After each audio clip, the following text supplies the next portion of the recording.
Desde su formación, hace miles de millones de años, la Tierra ha sufrido una serie de catástrofes. Hace 250 millones de años, las mayores erupciones volcánicas que ha experimentado el planeta estuvieron a punto de borrar todo rastro de vida. Fue la mayor extinción masiva de la historia. Pero de no haberse producido, los humanos no existiríamos. Esta es la historia del planeta de fuego.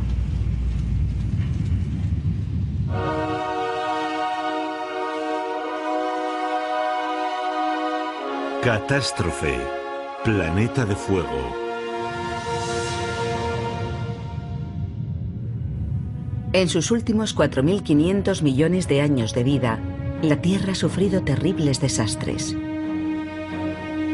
Para asimilar la enorme escala temporal de los eventos que nos han dado forma, imaginemos la historia de la Tierra comprimida en las 24 horas que dura un día. A las 10:40 de la noche, hace 250 millones de años, todas las especies del planeta se enfrentaban a la extinción. Ocurrió durante el periodo pérmico. Un cataclismo desencadenó una reacción en cadena mortal que aniquiló a casi todas las especies de plantas y animales. Recibe el nombre de extinción masiva o gran mortandad y fue la mayor que sufrió nuestro planeta. El 95% de los seres vivos desapareció. Según el paleontólogo sudafricano Roger Smith, fue el momento más dramático de la historia. La extinción masiva de finales del Pérmico fue terrible.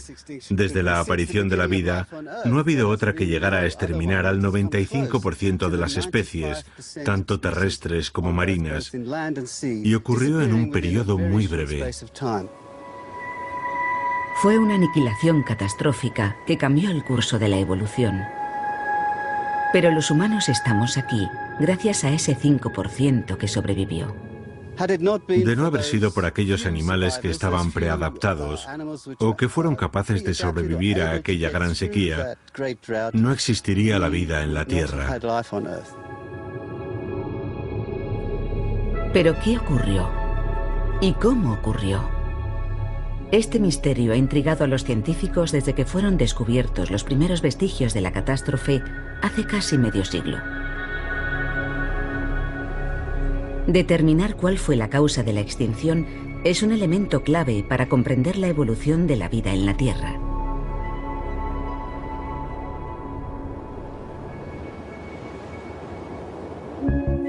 La cuenca del Karoo, en Sudáfrica, estuvo poblada en otro tiempo por multitud de especies anteriores a los dinosaurios. Hace 250 millones de años tenía un aspecto muy diferente. Las lluvias de las montañas alimentaban ríos con el caudal del Mississippi que serpenteaban por las llanuras. Aquí había un ecosistema estable y plenamente desarrollado. Los dictodones eran unos pequeños y abundantes herbívoros que se refugiaban entre la vegetación y vivían en madrigueras.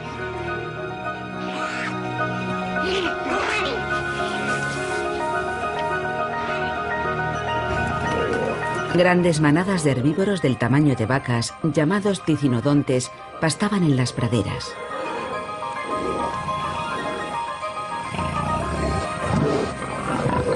Pero un voraz asesino acechaba las manadas.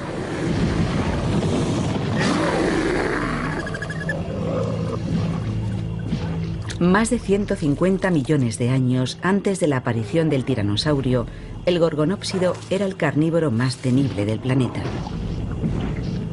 Sus grandes y poderosos colmillos le convirtieron en el rey de los depredadores del mundo pérmico.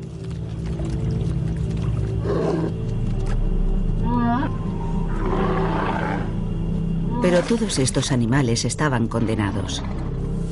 Ninguno de ellos sobrevivió a la extinción masiva. ¿Pero qué acabó con ellos? Las pistas que indican cómo murió el mundo pérmico están enterradas en la cuenca del Karoo. Bajo este desierto, los paleontólogos han desenterrado estratos de rocas sedimentarias de este turbulento periodo. Las rocas sedimentarias estaban divididas en capas. Cada capa representa el momento en que fueron depositadas. Las capas más antiguas están abajo y las más recientes arriba. Estas rocas son como una máquina del tiempo. Nos permiten retroceder en la historia 250 millones de años. Uno de los estratos superiores contiene pistas sobre la posible causa de la extinción pérmica. Estamos sentados en lo alto del periodo pérmico y este intervalo nos muestra algo muy dramático grabado en su registro geológico. Debajo de mí, estas rocas verdosas, grises y azuladas indican que en el entorno había mucha humedad. En estas capas abundan los fósiles. Pero por encima de este estrato, la historia es muy diferente. De repente todo se vuelve rojo, y ese enrojecimiento es una indicación de sequedad y de calentamiento repentino. Estas rocas rojizas revelan un repentino y violento ascenso de las temperaturas y señalan que en ese momento la vida en la Tierra estuvo a punto de extinguirse. Los fósiles nos indican que a partir de ese punto no queda prácticamente nada, se convierte en una zona muerta. La vida casi había dejado de existir, y no solo aquí. La misma zona muerta de piedra roja se encuentra en todo el mundo, lo que significa que hace 250 millones de años el cambio climático y la extinción masiva afectaron a todo el globo. Algo muy grande a escala planetaria elevó las temperaturas unos 10 grados centígrados, acabando prácticamente con todos los seres vivos. Son las 10:40 de la noche en nuestro reloj de la historia. Hace 250 millones de años, el planeta se hallaba en caída libre climática. La temperatura había ascendido unos 10 grados centígrados. El repentino y dramático calentamiento cambió el curso de la evolución en la Tierra y causó una extinción masiva tan devastadora que, según algunos científicos, tuvo que ser provocada por algo extraordinario, algo extraterrestre. ¿Pudo ser el impacto de un asteroide?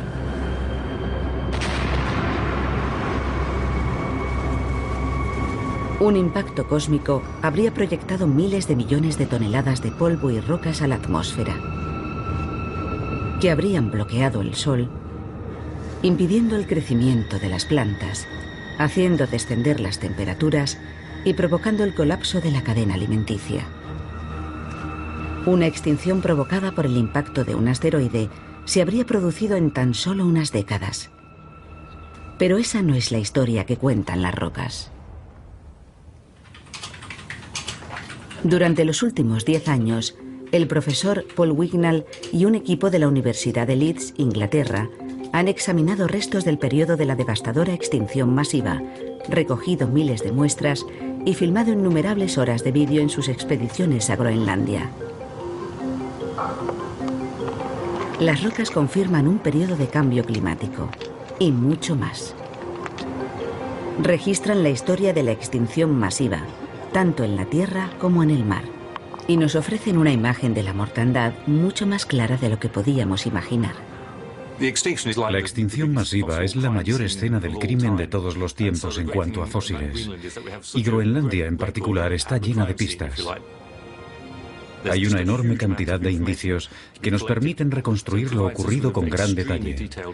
Es uno de los registros más importantes de ese periodo.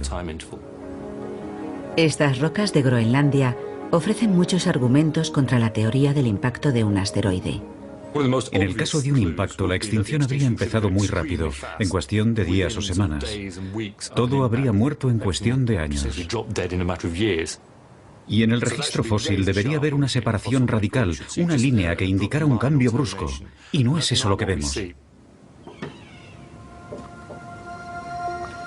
Las rocas de Wignall indican que la extinción no se completó hasta pasados 100.000 años. Demasiado tiempo para ser el resultado del impacto de un meteorito.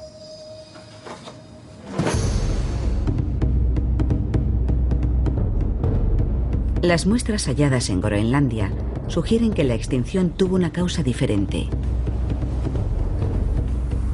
Y el geólogo Mike Benton cree saber cuál fue. Él piensa que el desastre comenzó en las profundidades de la Tierra. Descartado un impacto, el tipo de catástrofe más dramático e instantáneo es el que habría desencadenado algún tipo de erupción volcánica. Así que es ahí donde debemos empezar a buscar. Los volcanes son la mayor fuerza destructiva de la naturaleza. Impulsados por una presión inimaginable en las profundidades del planeta, inundan nuestra atmósfera con gases tóxicos y roca fundida. En 1975, en Rusia, la erupción del monte Tolbachik fue tan descomunal que la pluma de ceniza y polvo era visible desde el espacio.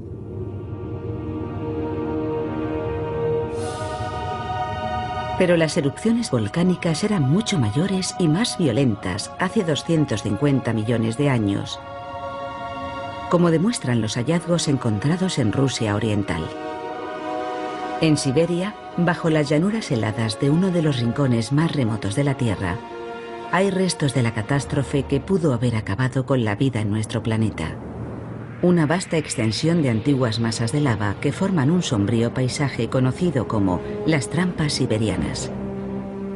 Las trampas siberianas son un fenómeno volcánico que no se da hoy en día y representan la forma de vulcanismo más extrema que ha producido la Tierra. A su lado, cualquier erupción que podamos ver en la actualidad sería insignificante.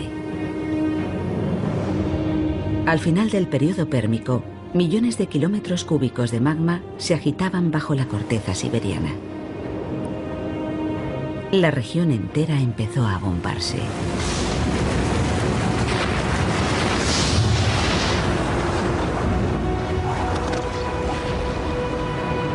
Finalmente, como una enorme ampolla, la corteza reventó, expulsando enormes cantidades de lava y sepultando la región bajo un mar de roca fundida. Un tipo de erupción denominada inundación basáltica. Esta fue la fuerza que provocó la extinción masiva. Hace 250 millones de años, la inundación basáltica de Siberia cubrió un área de la extensión de Estados Unidos bajo 1,5 kilómetros de roca fundida. Siberia terminó calmándose.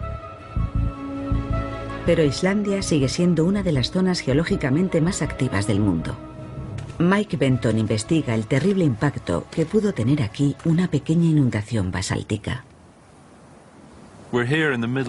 Estamos en medio de un campo de lava en Laki, donde se produjo una inundación basáltica muy bien documentada que puede servir como una buena analogía de las trampas siberianas. En 1783 hubo aquí una erupción volcánica que duró unos 8 meses.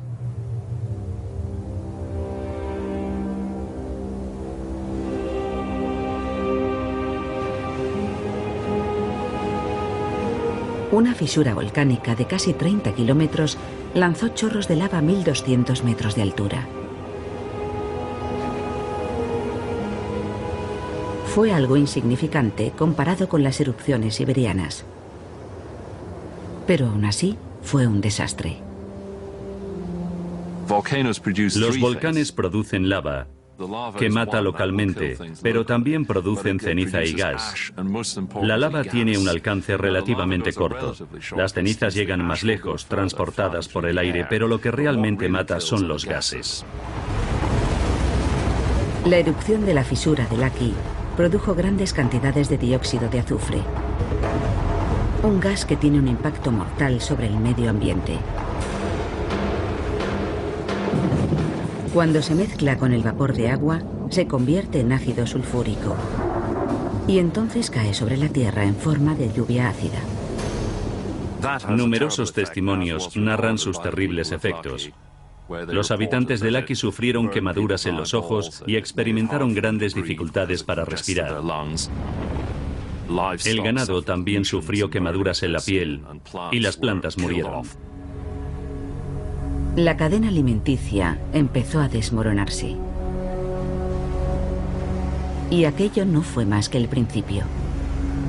Parte del ácido sulfúrico no cayó a la Tierra. Permaneció flotando en la atmósfera en forma de diminutas gotas. Gotas que reflejaron la luz del Sol y enfriaron la superficie del planeta. El frío que siguió a la erupción mató a más gente que los daños inmediatos causados por el ácido sulfúrico. Los inviernos fueron muy fríos durante los 2 o 3 años siguientes, y no solo en Islandia. En el norte de Europa la pérdida de las cosechas provocó numerosas muertes. La erupción de Laki mostró a Benton que el enfriamiento producido por el dióxido de azufre volcánico es mortal. Y que sus efectos se dejan sentir a miles de kilómetros. Cuesta imaginar la devastación en las trampas siberianas.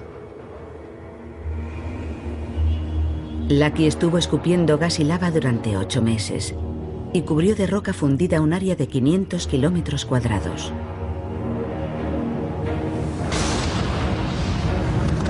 La erupción de las trampas siberianas duró casi medio millón de años y cubrió de lava más de 5 millones de kilómetros cuadrados.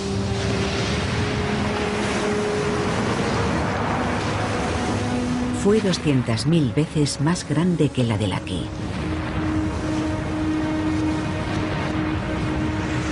Benton ha conseguido reconstruir la cadena de eventos que convirtieron las erupciones de Siberia en un exterminador global. La secuencia más probable empieza con estas erupciones masivas en Siberia, que cubren de lava miles de kilómetros cuadrados de paisaje y provocan la destrucción y la devastación allá donde llegan. Las erupciones liberaron miles de millones de toneladas de dióxido de azufre, lo que dio lugar a lluvias ácidas e inviernos volcánicos e hizo caer las temperaturas.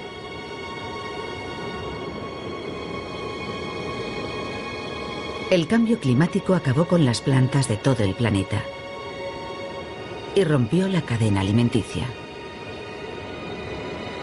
Los herbívoros, como los dicinodontes, murieron de hambre. Y con ellos los carnívoros a los que servían de alimento. Un 10% de las especies desapareció. Pero esto no era más que el principio.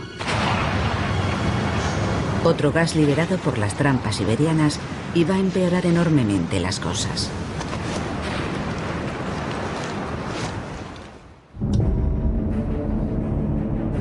Son las 10:40 de la noche en el reloj de la Tierra. Hace 250 millones de años. Una serie de colosales erupciones han sumido al planeta en el caos. El dióxido de azufre liberado por las trampas siberianas ha diezmado a las especies. En Inglaterra, el paleontólogo Paul Wignall realiza autopsias a las víctimas de la extinción masiva. Los fósiles que ha recogido en Groenlandia atestiguan los efectos de los gases volcánicos. Las plantas fueron las primeras en verse afectadas. El registro fósil refleja un cambio en su composición. Y también empiezan a aparecer esporas con mutaciones muy extrañas.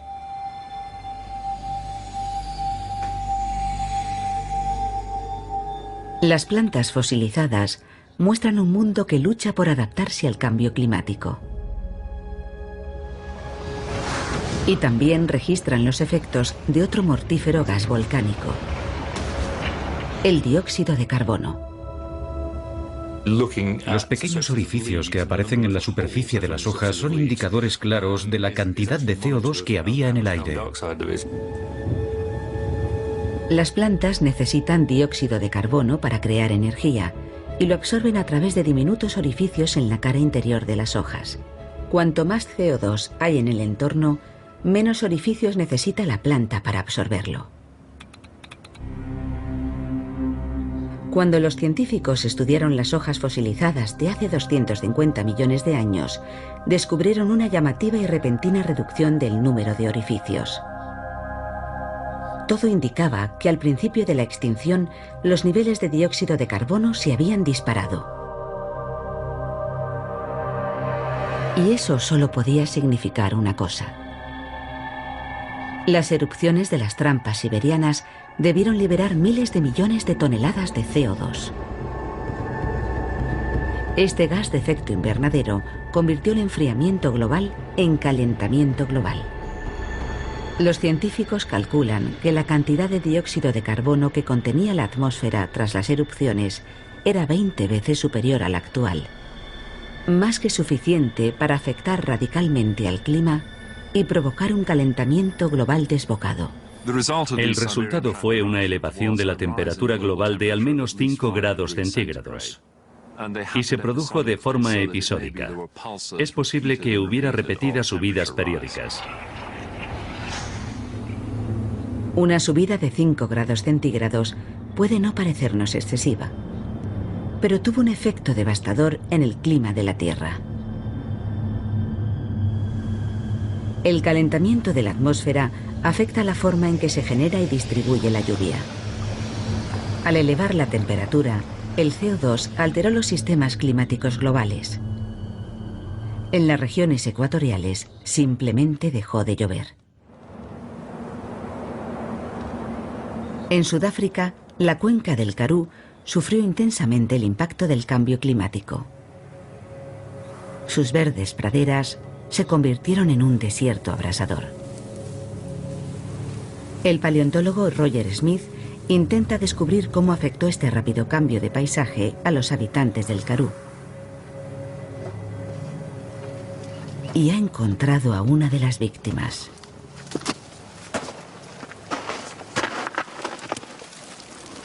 Esto es un cráneo fosilizado de Dicinodonte. Tenía el tamaño de una vaca y era uno de los últimos herbívoros del Pérmico.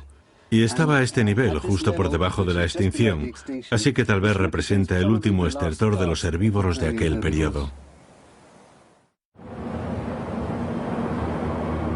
El calentamiento global marcó un punto de inflexión evolutivo en la historia de la Tierra.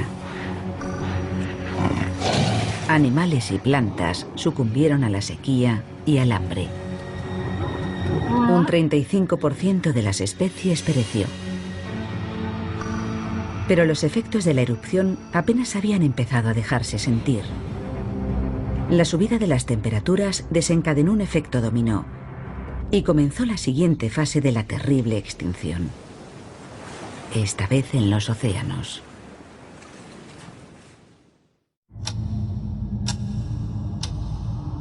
Son las 10:40 de la noche en el reloj de la Tierra. Hace 250 millones de años. Las erupciones volcánicas masivas liberaron primero dióxido de azufre, que enfrió el planeta, y después dióxido de carbono, que lo recalentó. Estos bruscos cambios climáticos acabaron con plantas y animales. La extinción se adueñó de la Tierra. Fue la primera fase del terrible exterminio de prácticamente todas las formas de vida. Pero también un momento crucial en la historia de la evolución. El futuro de la vida pendía de un hilo, pero no en todas partes. Hasta entonces, los océanos habían escapado de la extinción.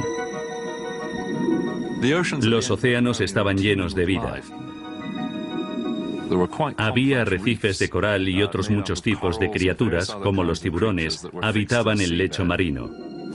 Había una enorme diversidad. El agua sería de color azul como en cualquier mar tropical. A cierta distancia tendría el aspecto de un arrecife actual. Pero el cambio climático iba a cambiarlo todo. El paleontólogo Paul Wignall ha encontrado pruebas de la siguiente fase de la mortífera extinción masiva: la muerte de los océanos. Esta es una de las rocas que hemos recogido en Groenlandia. Es muy negra, algo típico de este periodo, pero lo más revelador son estos bonitos cristales dorados. Esto es pirita, el oro de los tontos. Y si está ahí es porque no había oxígeno en el suelo marino. Es un descubrimiento de gran importancia. El llamado oro de los tontos solo puede formarse en un entorno carente de oxígeno. El descubrimiento de pirita en rocas de hace 250 millones de años solo puede significar una cosa. De alguna forma, los océanos se habían quedado sin oxígeno. Era un hallazgo de gran trascendencia, desconocido hasta entonces. Revelaba una repentina ausencia de oxígeno en el último período del Pérmico, algo completamente nuevo. Nos estaba sugiriendo una forma muy diferente de exterminio de la vida marina.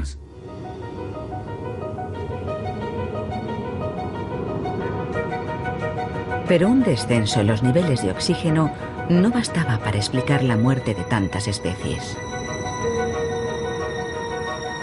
Un misterio que ayudó a resolver una investigación en el Parque Nacional de Green Lake, en el norte del estado de Nueva York. El geólogo marino Lee Camp ha descubierto el proceso que probablemente causó el exterminio de casi toda la vida marina hace 250 millones de años. Green Lake es como un microcosmos de lo que pudieron ser los océanos a finales del Pérmico, cuando se produjo la gran extinción masiva. Es un hábitat único, y lo que lo diferencia de la mayoría de los lagos es que en la superficie es un lago normal, pero en el fondo su agua es venenosa.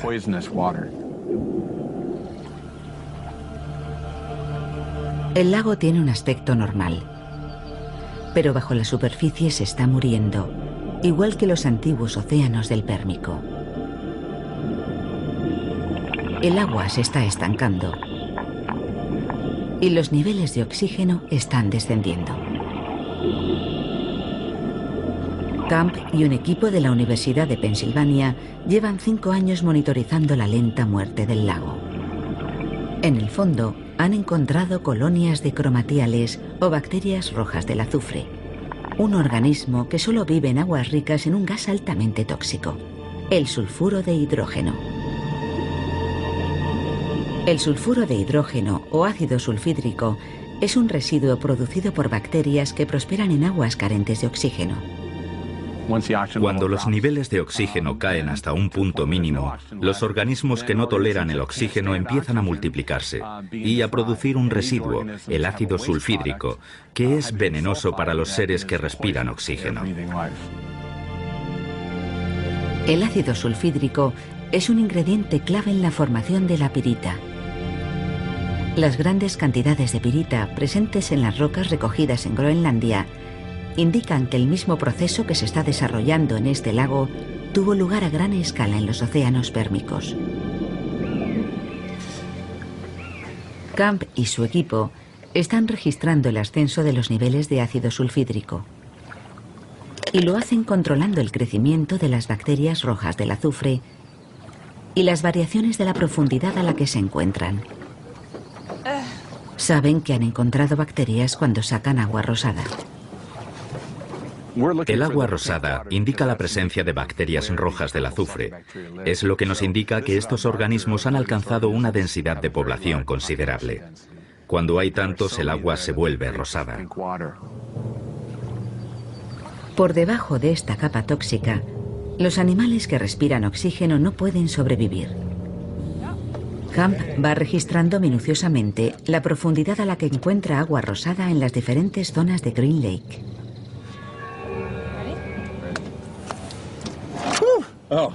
Sí, huele a huevos podridos. Es espantoso. Según descienden los niveles de oxígeno en el lago, aumenta la presencia de ácido sulfídrico y aparece agua rosada cada vez más cerca de la superficie. Eso significa que el veneno está ascendiendo y matando a todos los animales que respiran oxígeno.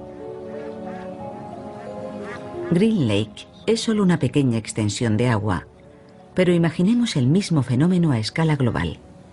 En los océanos pérmicos, vistos desde el espacio, las zonas que hoy aparecen verdes habrían tenido un color rosado por la abundancia de bacterias rojas del azufre. La investigación de Camp nos permite imaginar lo que ocurrió en los océanos del mundo durante la extinción masiva. Las rocas del mismo periodo muestran que fue un fenómeno global.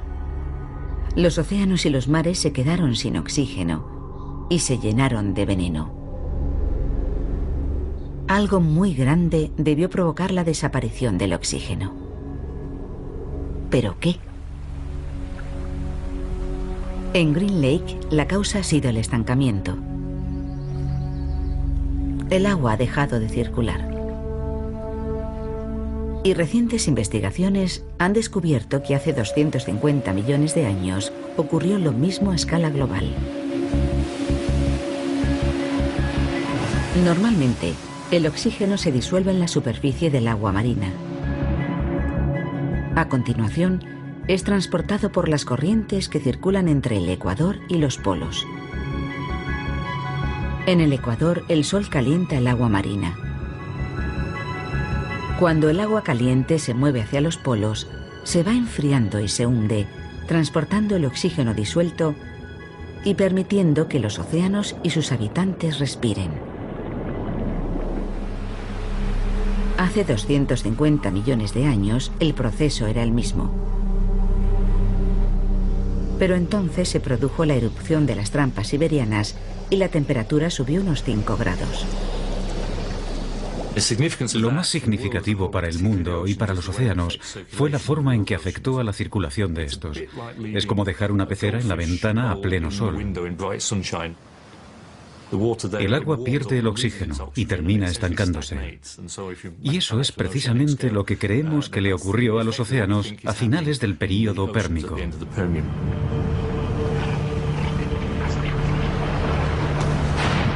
Hace 250 millones de años, el rápido calentamiento global generado por los gases volcánicos no solo elevó la temperatura de la atmósfera, también calentó los océanos. Estos dejaron de transportar el oxígeno y se estancaron, empezando a producir ácido sulfídrico y convirtiéndose en un caldo de cultivo ideal para las bacterias. Creemos que el calentamiento provocó la acumulación de ácido sulfídrico en el océano profundo.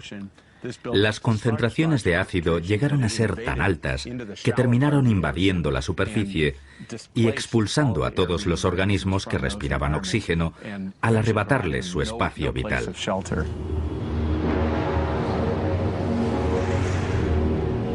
El cambio climático, desencadenado por las trampas siberianas, ya había matado a 1/3 de las especies terrestres. Y al elevar la temperatura de los océanos, provocó la muerte de casi el 100% de la vida marina. Pero la matanza no había terminado. Oculto en el fondo de los océanos, aguardaba otro asesino. El que iba a acabar prácticamente con el resto de los seres vivos del planeta.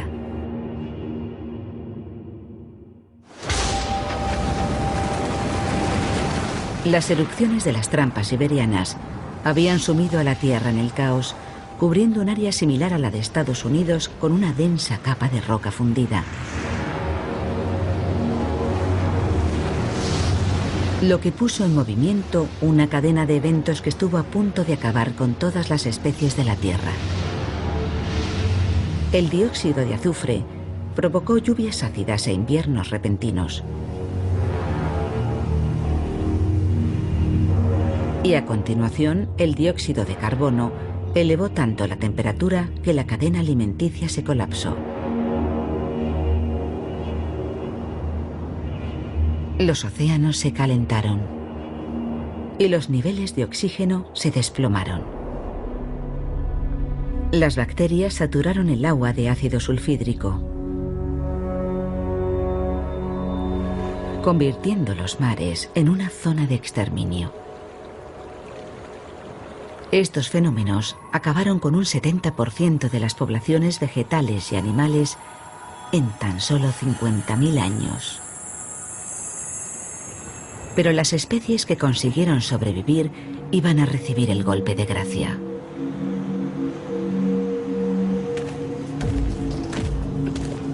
En Islandia, Mike Benton está buscando pistas sobre la causa de esta oleada final de extinciones. Cuesta comprender que un aumento del CO2 y una repentina subida de las temperaturas pudieran causar una catástrofe de tales dimensiones. Un ascenso repentino de 5 grados centígrados no exterminaría la vida de una forma tan catastrófica. Algo más tuvo que contribuir a una extinción a tan gran escala.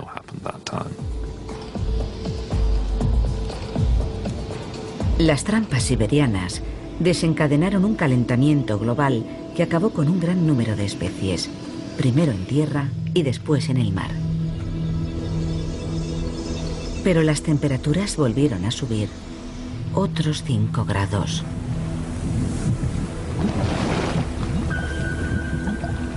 Provocando una segunda oleada catastrófica de extinciones en tierra firme.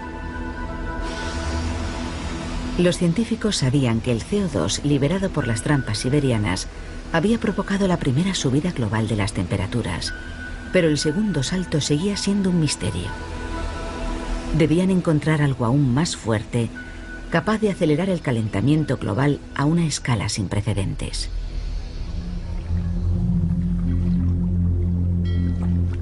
Y encontraron la respuesta a este misterio en el fondo del océano, frente a la costa californiana de Santa Bárbara. Mar adentro, a 1,5 kilómetros del litoral, el climatólogo de la Universidad de California, Ira Leifer, está monitorizando un fenómeno muy poco usual.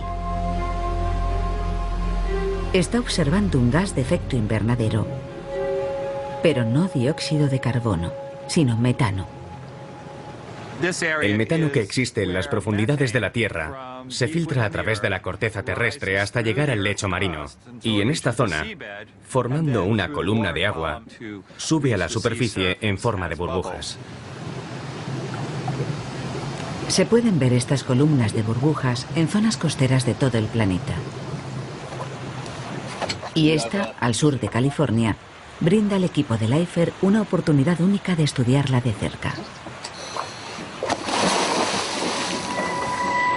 Buceando en las frías aguas del Pacífico, sus alumnos recogen muestras de metano recién salidas de una fumarola, que indican que en lo relativo al calentamiento global, el metano es un supergas. El metano es un gas de efecto invernadero muy potente, unas 20 o 25 veces más potente molécula por molécula que el CO2. Es decir, que si liberamos en la atmósfera una molécula de cada gas, la de metano tendrá un efecto 20 veces mayor. La cantidad de metano liberada por fumarolas como esta es demasiado pequeña para explicar la subida adicional de 5 grados registrada hacia el final de la extinción masiva. Pero hay otra fuente de este gas que sí podría haberlo hecho. En el océano profundo, la parte más inexplorada y menos conocida de la Tierra, hay enormes cantidades de una sustancia llamada hidrato de metano. El hidrato de metano es un sólido cristalino compuesto por gas metano y agua helada. Se calcula que 30 billones de toneladas yacen congelados en el fondo marino.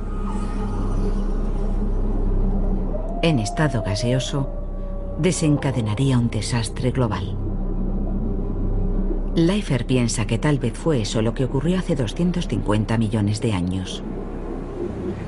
Si imagináramos la extinción masiva como algo comparable a un genocidio, a una escala inimaginable, y nos preguntáramos quiénes pudieron ser los responsables, en primer lugar, examinaríamos los indicios y haríamos una lista de posibles culpables. Y en el primer puesto estaría el hidrato de metano, por su gran volumen y su conocida inestabilidad. El metano congelado es ultrasensible al calor.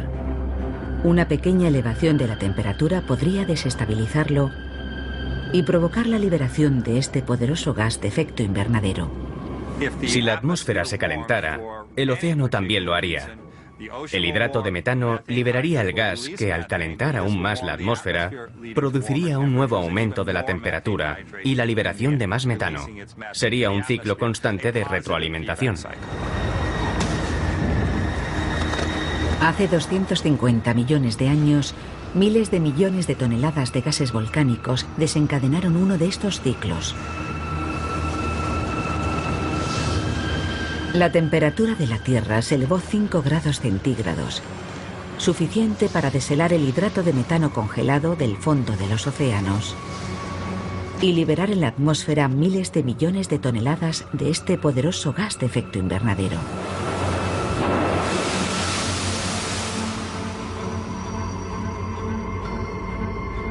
Las temperaturas se elevaron otros 5 grados. El mundo estaba 10 grados más caliente. La vida no pudo adaptarse a este repentino cambio climático. La casi totalidad de los seres vivos sucumbió. Primero murió la escasa vegetación que quedaba. Después, los pocos herbívoros supervivientes. Y con ellos, los últimos carnívoros.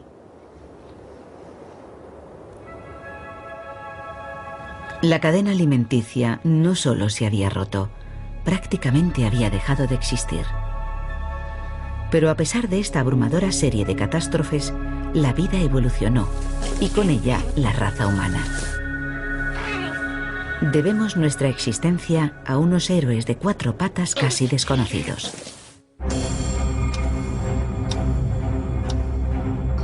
Hace 250 millones de años, el planeta había sido arrasado por salvajes erupciones volcánicas.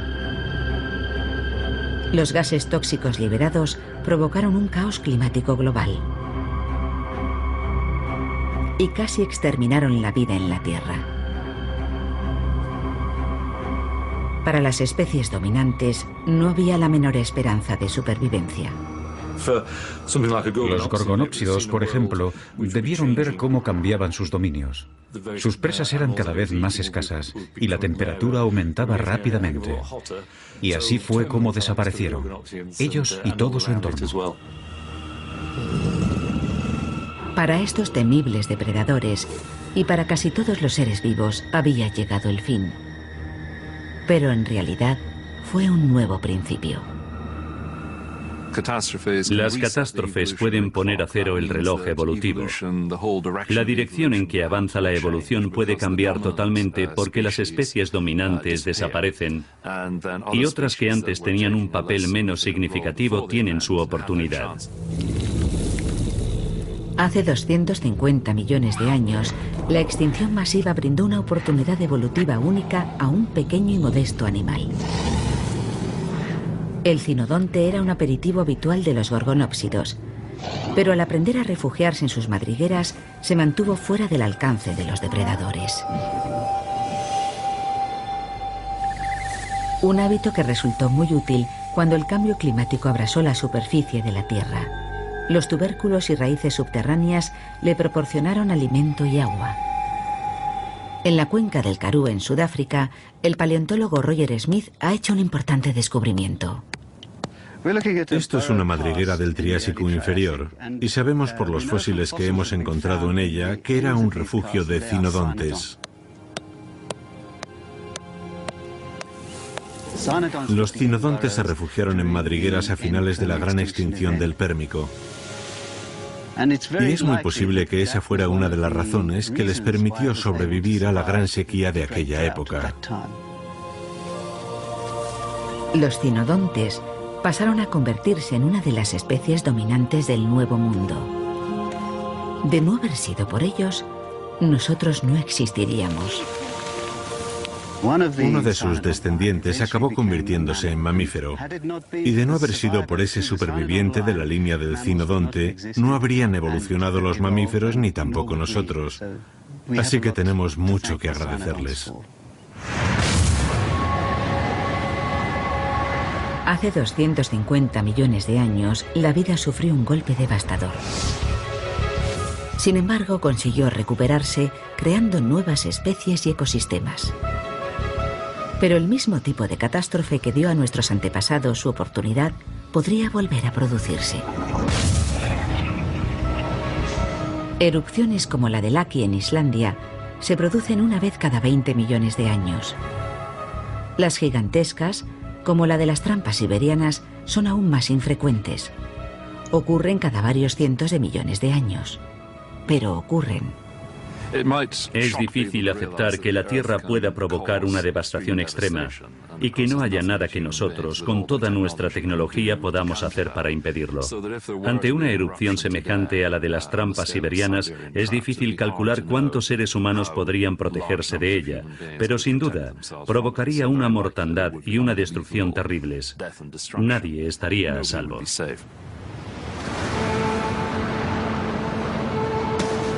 Pero es posible que la mayor amenaza al futuro de la humanidad no sea un fenómeno natural.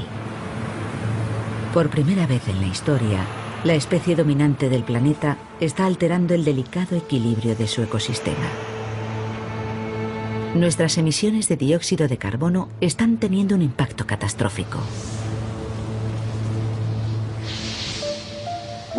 Tenemos el potencial de liberar 2 o 3 billones de toneladas de dióxido de carbono en el próximo par de siglos. Las trampas siberianas liberaron una cantidad similar, pero lo hicieron a lo largo de milenios, quizá en 1 millón de años. Así que estamos hablando de comprimir el evento de las trampas siberianas en la corta historia de la actividad humana en tan solo 1 o 2 siglos. Da miedo pensarlo. Los científicos temen que el calentamiento global descontrolado del pasado pueda volver a ocurrir en el futuro. Más de 30 billones de toneladas de hidrato de metano yacen congelados en el fondo del mar, y la posibilidad de que se deshielen masivamente es hoy tan real como lo fue hace 250 millones de años. Pero esta vez lo habremos provocado nosotros. Si seguimos contaminando al mismo ritmo, provocaremos una catástrofe. La cuestión es cuánto tardaremos en hacerlo. La extinción masiva de finales del Pérmico fue uno de los capítulos más importantes de la historia de la vida. Estuvo a punto de hacerla desaparecer para siempre. Pero los supervivientes se convirtieron en nuestros antepasados directos. De no haberse producido, nosotros no estaríamos aquí.